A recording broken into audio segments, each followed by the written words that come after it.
안녕하세요. 저는 올해 71세가 된 박정호라고 합니다.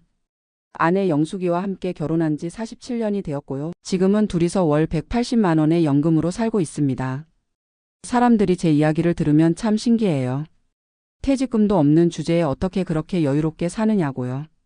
작년 한 해만 해도 부산, 경주, 전주, 강릉을 다녀왔거든요. 올해는 제주도 여행을 계획하고 있고요. 물론 호화스럽게 다니는 건 아닙니다.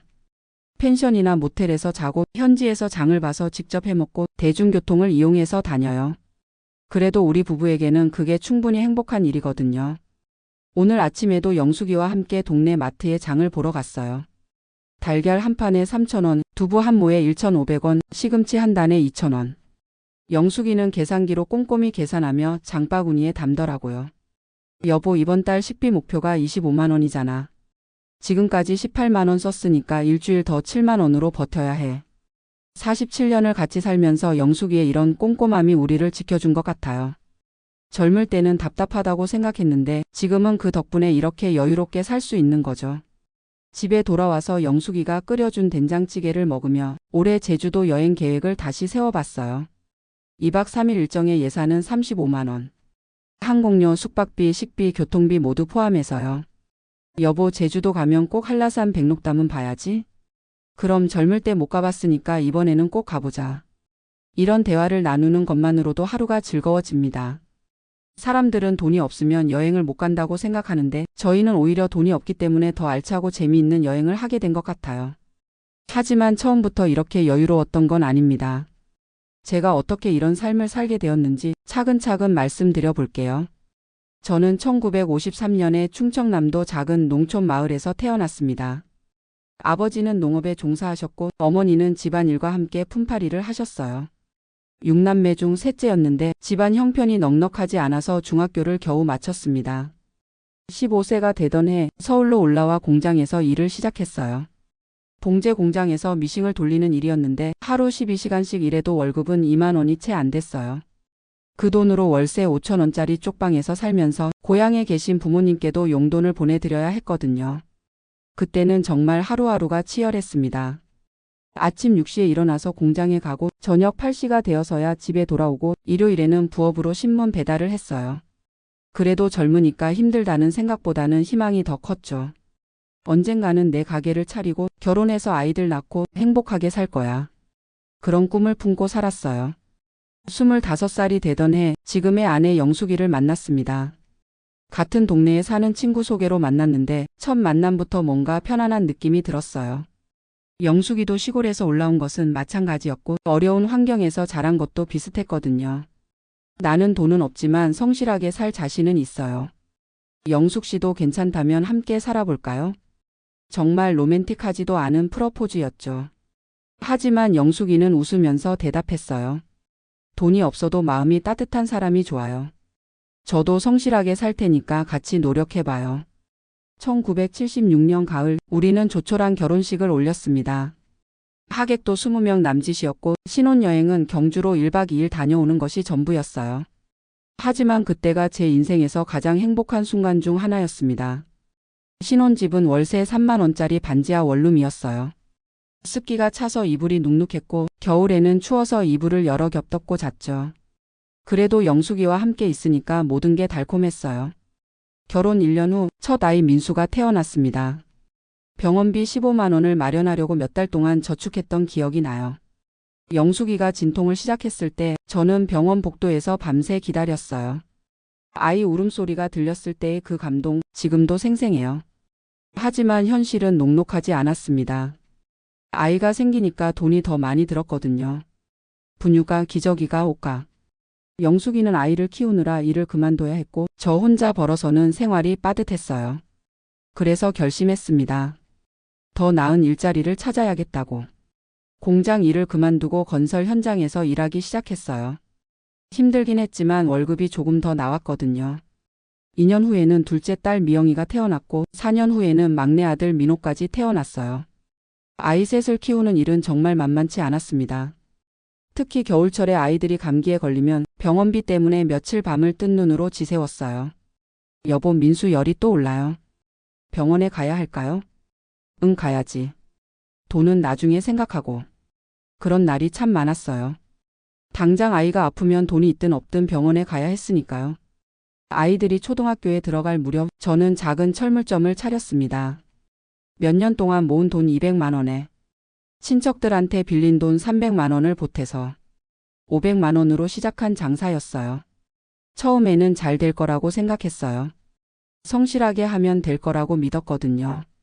새벽 5시에 일어나서 가게 문을 열고 밤 10시까지 장사하고 일요일도 쉬지 않고 일했어요. 하지만 장사라는 게 정말 어려웠습니다. 외상으로 물건을 내주고 돈을 못 받는 일도 많았고 큰 철물점들이 들어서면서 손님이 줄어들기도 했어요. 5년 동안 열심히 했는데도 빚만 늘어갔어요. 그 무렵 민수가 중학교에 들어갔는데 학용품비, 교복비, 급식비 등등 들어가는 돈이 만만치 않았어요. 미영이와 민호도 곧 중학생이 될 텐데 이대로는 안 되겠다 싶었죠. 결국 철물점 문을 닫고 다시 직장을 구했습니다. 중소기업 창고관리직으로 들어갔는데 월급은 안정적이었지만 그리 많지는 않았어요. 그래도 매달 일정한 수입이 있다는 게 마음의 안정이 됐죠. 영숙이도 아이들이 어느 정도 자라자 파트타임으로 일을 시작했어요. 동네 슈퍼마켓에서 하루 4시간씩 일했는데 월 30만 원 정도 벌었어요. 그 돈이면 한 달 식비는 충분히 될 수 있었거든요. 우리 부부는 정말 악착같이 살았습니다. 아이들 교육비만큼은 절대 아끼지 않겠다고 다짐했거든요. 민수는 공부를 잘해서 대학에 갔고 미영이는 간호학과에 들어갔어요. 민호는 공업고등학교를 나와서 취직했고요. 아이들을 키우는 20년 동안 저희 부부는 정말 자신을 위한 돈은 한 푼도 쓰지 않았어요. 영화 한 편 보는 것도 사치였고 옷 한 벌 사는 것도 몇 달을 고민했어요. 외식은 아이들 생일 때만 했고 여행은 꿈도 꾸지 못했죠. 그렇게 절약하며 산 덕분에 아이들은 모두 무사히 자랐고 제 길을 찾아갔어요. 민수는 중견기업에 취직해서 결혼도 했고 미영이는 대학병원 간호사가 되어 안정적인 생활을 하고 있어요. 민호도 기술직으로 일하면서 가정을 꾸렸고요. 50대 중반이 되었을 때 비로소 저희만의 시간이 생겼습니다. 아이들이 모두 독립해서 나가고 저희 부부만 남은 거죠. 그런데 막상 둘만 남고 보니까 어색하더라고요. 20년 넘게 아이들 뒷바라지만 하느라 정작 서로에 대해서는 깊이 있는 대화를 나눠본 적이 별로 없었거든요. 여보, 우리 이제 뭐하고 살지? 글쎄, 아이들 다 키웠으니까 이제 우리 시간이네. 처음에는 이런 시시한 대화만 나눴어요. 하지만 시간이 지나면서 서로에 대해 새롭게 알아가기 시작했어요. 영숙이가 젊을 때 간호사가 되고 싶어 했다는 것도 그때 처음 알았고 저도 여행을 좋아한다는 걸 영숙이에게 처음 털어놨어요. 60세가 되던 해 회사에서 명예퇴직을 권유받았습니다. 사실 권유라기보다는 사실상 강요였죠. 젊은 사람들로 교체하겠다는 뜻이었으니까요. 그때까지 25년 동안 성실하게 일했지만 퇴직금은 3천만 원이 전부였어요. 요즘 기준으로는 정말 적은 금액이지만 그때는 그것도 큰 돈이라고 생각했어요. 하지만 문제는 앞으로의 생활이었습니다. 국민연금은 65세부터 받을 수 있었고 그때까지 5년을 어떻게 버텨야 할지 막막했어요. 영숙이와 진지하게 상의했습니다. 여보, 이제 어떻게 할까? 일단 작은 일이라도 구해봐야겠어요. 우리 아직 건강하잖아요. 그래서 60세부터 65세까지 저는 아파트 경비 일을 했어요. 월급은 80만 원 정도였지만 집에서 가까워서 교통비도 안 들고 좋았어요. 영숙이는 동네 카페에서 파트타임으로 일했고요. 그 5년 동안 우리는 정말 검소하게 살았습니다.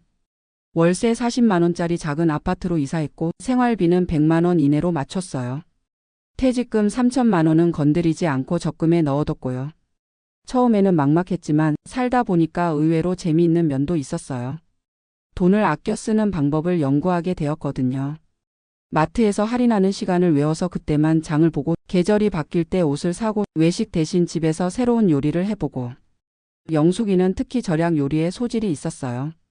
같은 재료로도 몇 가지 반찬을 만들어내고 남은 음식으로 다른 요리를 해내고 그런 모습을 보면서 새삼 고마웠어요.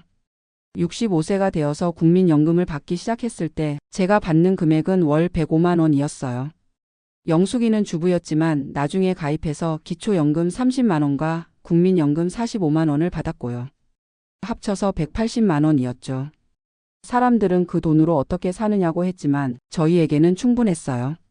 아니, 충분하게 만들어야 했어요. 다른 선택의 여지가 없었으니까요. 그런데 한 가지 좋은 일이 있었어요. 아이들이 모두 성공해서 더 이상 도움을 요청하지 않는다는 것이었죠. 오히려 가끔씩 용돈을 주려고 할 정도였어요. 물론 저희는 받지 않았지만요. 자식들 뒷바라지하느라 평생 고생한 부모님들이 노년에는 좀 편히 사셔야 하는 거 아니에요? 미영이가 그런 말을 할 때마다 저는 고개를 저었어요. 아니야, 우리는 우리 힘으로 사는 게 좋아. 너희들도 너희 가정에 집중해. 자식들에게 부담을 주지 않는 건 그것이 제 마지막 자존심이었어요. 67세가 되던 해봄, 영숙이가 갑자기 말했어요. 여보, 우리 여행 한번 가볼까요? 여행? 갑자기 왜? 결혼하고 47년 동안 제대로 된 여행을 한 번도 안 갔잖아요. 이제 아이들도 다 컸으니까 우리끼리 가보면 어떨까요? 처음에는 말도 안 된다고 생각했어요. 월 180만 원으로 생활하는 주제에 무슨 여행이냐고요. 하지만 영숙이는 포기하지 않았어요. 꼭 비싸게 다닐 필요는 없잖아요. 가까운 곳부터 천천히 다녀보면 어떨까요? 영숙이가 인터넷으로 여행 정보를 찾아봤더니 생각보다 저렴하게 다닐 수 있는 방법들이 많더라고요. 펜션 대신 모텔을 이용하고 외식 대신 마트에서 장을 봐서 직접 해먹고 렌터카 대신 대중교통을 이용하면 2박 3일을 20만 원 정도로 다닐 수 있다는 거예요. 한 달에 20만 원이면 월 생활비의 10분의 1이잖아요. 그 정도는 아껴서 만들 수 있을 것 같은데요. 영숙이의 말을 듣고 보니까 일리가 있었어요. 담배도 끊고 술도 끊고 외식비도 줄이고 옷도 안 사면 한 달에 20만 원 정도는 모을 수 있을 것 같았거든요. 그래서 첫 여행지로 부산을 선택했어요. KTX는 비싸니까 무궁화호를 타고 가기로 했죠. 5시간 걸리지만 좌석료가 절반이니까요. 그런데 막상 여행 준비를 하다 보니까 설레더라고요. 젊을 때 신혼여행으로 경주에 갔던 것 빼고는 정말 처음인 여행이었거든요. 짐도 최소한으로 챙겼어요. 옷 몇 벌과 세면도구, 그리고 라면과 김치를 조금씩 가져갔어요. 현지에서 밥해 먹으려고요. 부산역에 도착했을 때의 그 기분, 지금도 잊을 수 없어요. 40년 넘게 같은 동네에서만 살다가 처음으로 멀리 나온 거였거든요. 여보, 공기가 다르네요. 바다 냄새가 나는 것 같아요. 영숙이도 신나했어요. 평생 내륙에서만 살았던 우리에게 바다는 정말 신기한 존재였거든요. 모텔에 짐을 풀고 해운대 해수욕장으로 갔어요. 11월이라 바닷물에 들어갈 수는 없었지만 백사장을 걸으며 파도 소리를 듣는 것만으로도 충분했어요.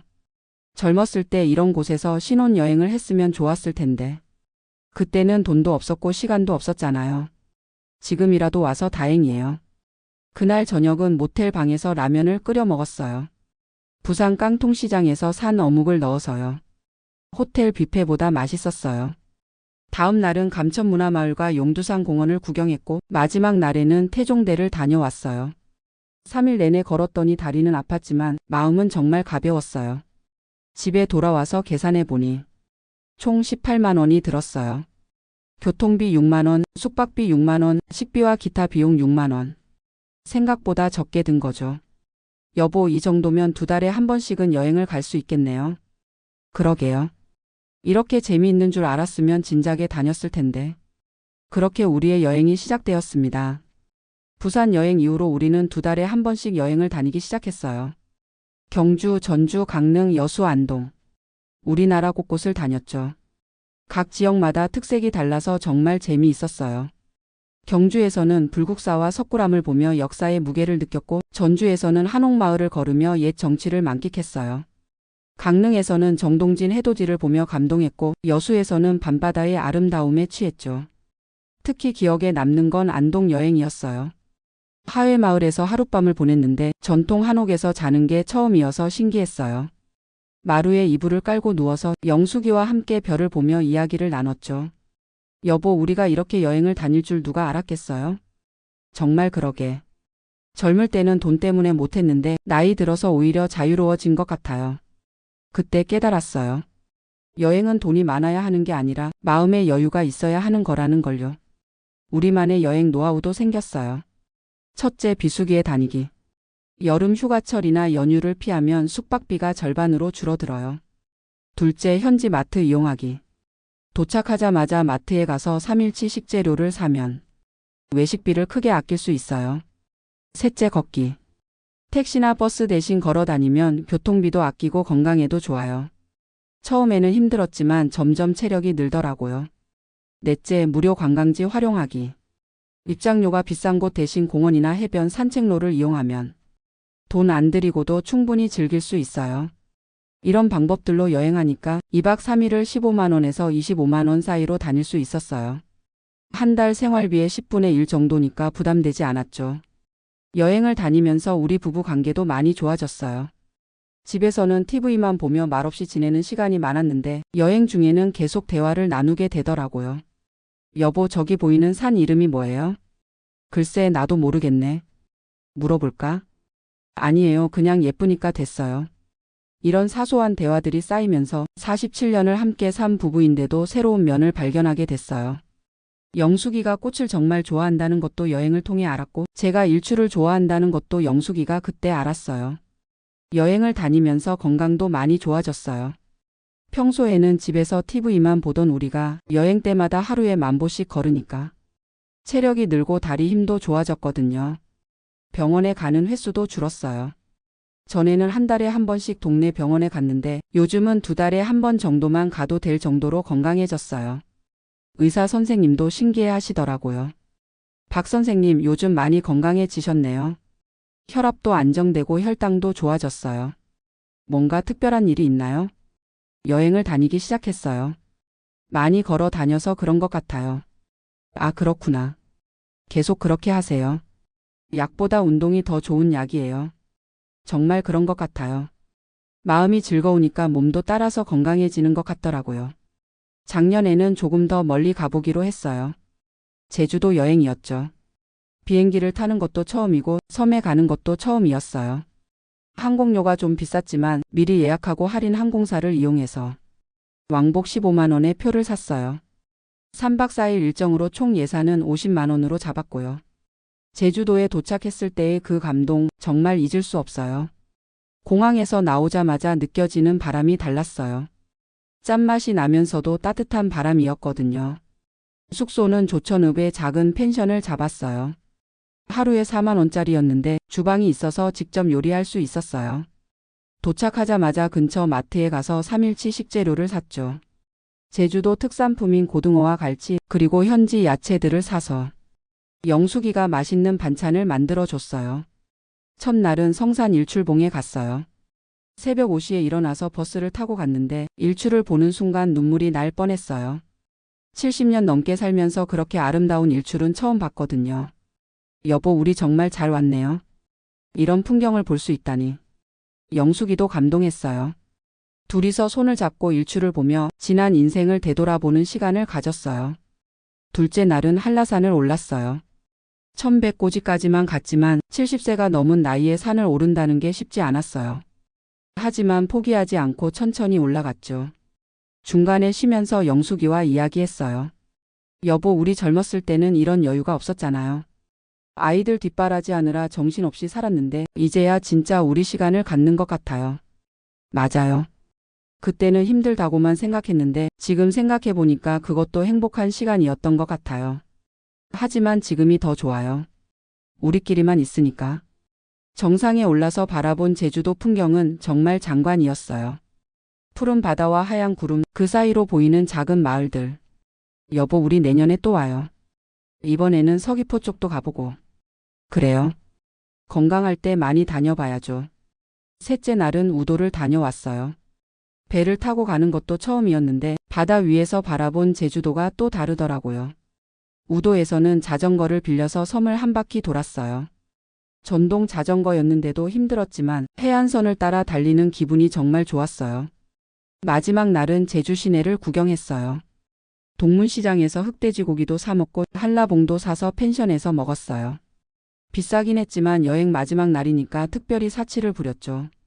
4일 동안의 제주도 여행 총 45만 원이 들었어요. 예산보다 5만 원 적게 든 거였죠. 그 돈으로 평생 잊지 못할 추억을 만든 거예요. 올해로 여행을 시작한 지 4년이 되었어요. 그동안 우리나라 주요 관광지는 거의 다 가봤죠. 부산, 경주, 전주, 강릉, 여수, 안동, 제주도. 각각의 여행마다 특별한 추억이 있어요. 사람들이 저희 이야기를 들으면 놀라워해요. 연금 180만 원으로 어떻게 여행을 다니느냐고요. 하지만 저희에게는 그게 당연한 일이 되었어요. 핵심은 우선순위를 정하는 거예요. 저희에게는 여행이 가장 큰 기쁨이니까 다른 곳에서 절약해서 여행비를 만드는 거죠. 예를 들어서 옷은 할인점에서 세일할 때만 사고 외식은 한 달에 한 번만 하고 술과 담배는 완전히 끊었어요. 그 대신 여행 갈 때는 조금 넉넉하게 쓰죠. 또 하나 중요한 건 건강 관리예요. 여행을 다니려면 체력이 뒷받침되어야 하거든요. 그래서 평소에도 매일 아침 산책을 하고 가벼운 운동도 꾸준히 해요. 영숙이는 요가를 배웠고 저는 동네 체육관에서 탁구를 배웠어요. 돈이 많이 드는 운동은 아니지만 건강 유지에는 충분해요. 여행을 다니면서 깨달은 게 많아요. 가장 큰 깨달음은 행복은 돈에 비례하지 않는다는 거예요. 물론 최소한의 돈은 필요하지만 그 이상은 마음가짐과 삶의 태도에 달린 것 같아요. 젊을 때는 돈을 많이 벌어야 행복할 수 있다고 생각했어요. 그래서 밤낮 없이 일하고 아껴서 모으는 것만 생각했죠. 하지만 지금은 달라요. 있는 돈 안에서 최대한 만족하며 사는 법을 배웠거든요. 180만 원이 적은 돈이긴 하지만 지혜롭게 쓰면 충분히 행복하게 살 수 있어요. 요즘 저희 부부는 새로운 계획을 세우고 있어요. 올해는 한국의 4대 강을 따라 여행해 보려고요. 한강, 낙동강, 금강, 영산강. 각 강의 발원지부터 하구까지 따라가며 여행하는 거예요. 시간이 많이 걸리겠지만 서두를 필요가 없으니까 천천히 다녀볼 계획이에요. 한 강당 2번에 나눠서 가면 총 8번의 여행이 되겠죠. 그리고 내년에는 좀 더 도전적인 여행을 해보려고 해요. 배낭여행 말이에요. 물론 젊은 사람들처럼 험하게 다니지는 않을 거지만 작은 배낭 하나씩 메고 기차 여행을 해보고 싶어요. 여보, 우리 나이에 배낭여행이 말이 돼요? 왜 안 돼? 나이가 많아도 할 수 있는 배낭여행이 있을 거야. 영숙이는 아직 반대하지만 저는 한번 해보고 싶어요. 물론 안전을 최우선으로 하겠지만요. 사실 더 큰 꿈도 있어요. 해외여행이에요. 일본이나 중국 같은 가까운 나라부터 시작해서 언젠가는 유럽도 가보고 싶어요. 그런 데는 돈이 많이 들잖아요. 그럼 더 열심히 절약하자. 3년 정도 모으면 일본 정도는 갈 수 있을 거야. 물론 쉽지 않겠지만 목표가 있으니까 절약하는 재미도 있어요. 여행을 위해서라면 뭐든 할 수 있을 것 같거든요. 가끔 아이들이 걱정해요. 나이도 많은데 여행을 너무 많이 다닌다고요. 집에서 편히 쉬는 게 어떠냐고 하죠. 아버지, 어머니 이제 좀 편히 사세요. 굳이 힘들게 여행 다니실 필요 없잖아요. 민수가 그런 말을 할 때마다 저는 웃으며 대답해요. 아들아, 우리는 지금이 가장 행복해. 집에만 있으면 오히려 우울해져. 여행 다니는 게 우리에게는 최고의 보약이야. 정말 그래요.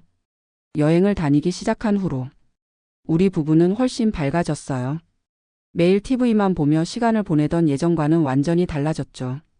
이제는 여행 계획을 세우는 것만으로도 하루가 즐거워요. 어디를 갈지, 뭘 볼지, 뭘 먹을지. 그런 걸 계획하는 시간이 정말 행복해요. 그리고 여행에서 돌아와서는 사진을 정리하고 일기를 쓰고 다음 여행 계획을 세우는 재미가 있어요. 영숙이는 여행 앨범을 만드는 취미가 생겼어요. 사진을 인화해서 예쁘게 정리하고 그 옆에 여행 소감을 적어 놓는 거예요. 벌써 5권이나 만들었어요. 저는 여행지에서 만난 사람들과 연락을 주고받는 재미가 있어요. 여행지에서 친해진 다른 여행객들이나 현지에서 만난 친절한 분들과 가끔씩 안부 인사를 나누거든요. 그런 인연들이 쌓이면서 세상이 훨씬 넓어진 기분이에요. 예전에는 동네 사람들하고만 지냈는데 이제는 전국 곳곳에 아는 사람들이 생겼어요. 돌이켜보면 저희 인생은 결코 순탄하지 않았어요. 가난한 집에서 태어나서 어려운 환경에서 결혼하고 아이들 뒷바라지하느라 자신을 위한 시간은 없었죠. 퇴직금도 없이 은퇴했고 연금도 많지 않아요. 남들보다 경제적으로 풍족하지 못해요. 하지만 지금 저희는 행복해요. 정말 행복해요. 왜냐하면 우리만의 행복을 찾았거든요. 돈 많이 들이지 않고도 충분히 즐거울 수 있는 우리만의 방법을 찾은 거예요. 사람들은 여행을 하려면 돈이 많아야 한다고 생각해요. 하지만 저희는 그렇지 않다는 걸 증명했어요. 지혜롭게 계획하고 알뜰하게 다니면 적은 돈으로도 충분히 좋은 여행을 할 수 있어요. 그리고 더 중요한 건 함께 할 사람이 있다는 거예요. 혼자 다니는 여행도 좋겠지만 47년을 함께 산 영숙이와 함께 다니는 여행은 그 의미가 특별해요. 여보, 우리 참 잘 살고 있는 것 같아요. 응, 우리는 정말 복받은 사람들이야. 매일 밤 잠들기 전에 나누는 대화예요. 돈은 많지 않지만 건강하고 사랑하는 사람과 함께 있고 꿈꿀 수 있는 미래가 있어요. 이보다 더 큰 행복이 어디 있을까요? 젊은 분들에게 한 말씀 드리고 싶어요. 돈이 없다고 포기하지 마세요. 꿈이 너무 크다고 생각하지 마세요. 저희도 67세에 처음 여행을 시작했어요. 그전에는 생각도 못 했거든요. 하지만 시작해보니까 할 수 있더라고요. 중요한 건 시작하는 거예요. 작은 것부터라도 시작하는 거예요. 당일치기 여행부터 시작해서 1박 2일, 2박 3일. 점점 늘려가면 돼요. 그리고 돈을 아끼는 방법을 연구해 보세요. 인터넷에는 정말 많은 정보가 있어요. 저렴하게 여행하는 노하우들이 넘쳐나거든요. 무엇보다 중요한 건 마음가짐이에요. 행복은 돈에서 오는 게 아니라 감사하는 마음에서 온다는 걸 기억하세요. 저희는 연금 180만 원으로 살지만 매일이 감사해요. 건강하게 살 수 있고 사랑하는 사람과 함께 있고 새로운 경험을 할 수 있다는 것에 감사해요. 그런 마음으로 살면 적은 돈으로도 충분히 행복할 수 있어요. 오늘도 영숙이와 함께 제주도 여행 계획을 세웠어요.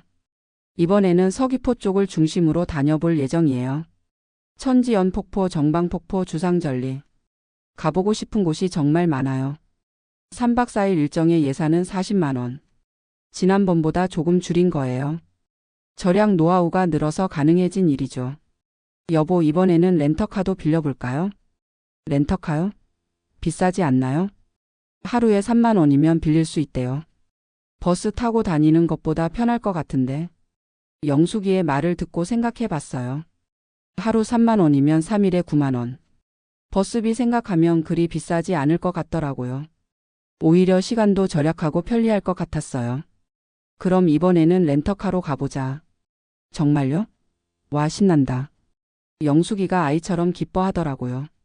70이 넘은 나이에도 새로운 것에 도전할 때 이렇게 설렐 수 있다는 게 신기해요. 저도 마찬가지예요. 매번 여행을 계획할 때마다 20대 청년이 된 기분이에요. 가슴이 두근거리고 설레거든요. 나이가 들었다고 해서 꿈을 포기할 필요는 없는 것 같아요. 오히려 경험과 지혜가 쌓여서 더 알차고 의미 있는 일들을 할 수 있어요. 앞으로도 건강이 허락하는 한 영숙이와 함께 많은 곳을 다니고 싶어요.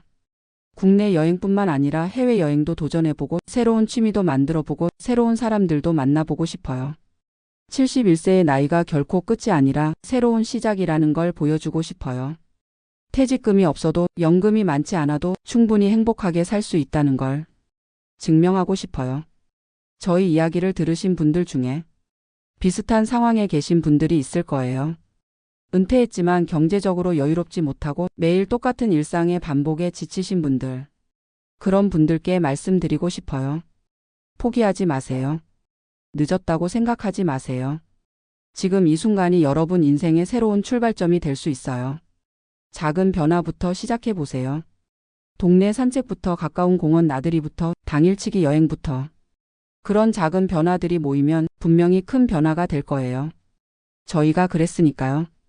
67세에 처음 여행을 시작한 저희가 지금은 전국을 다니고 있어요. 4년 전만 해도 상상도 못했던 일이에요. 세상에는 돈 들이지 않고도 할 수 있는 즐거운 일들이 정말 많아요. 공원 산책, 도서관 이용, 무료 문화행사 관람, 새로운 요리 해보기, 동네 탐방. 그런 것들부터 시작해서 점점 범위를 넓혀가면 돼요. 그리고 가장 중요한 건 함께 할 사람을 소중히 여기는 거예요. 가족이든 친구든 이웃이든 혼자서는 할 수 없는 일들도 함께하면 가능해져요. 저희도 영숙이와 함께이기 때문에 이런 일들이 가능한 거거든요. 혼자였다면 엄두도 못 냈을 거예요. 이제 이야기를 마무리해야겠네요. 길고 긴 저희 부부의 이야기를 들어주셔서 감사해요. 마지막으로 한 가지만 더 말씀드리고 싶어요.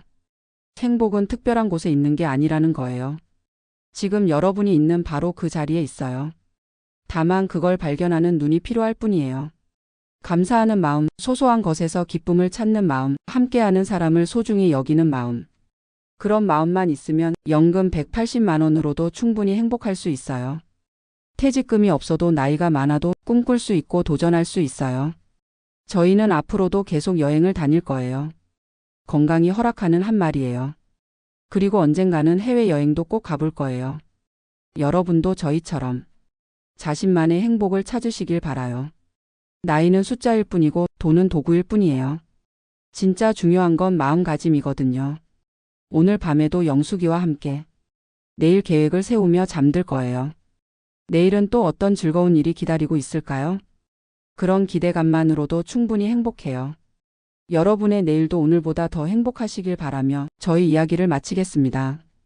감사합니다.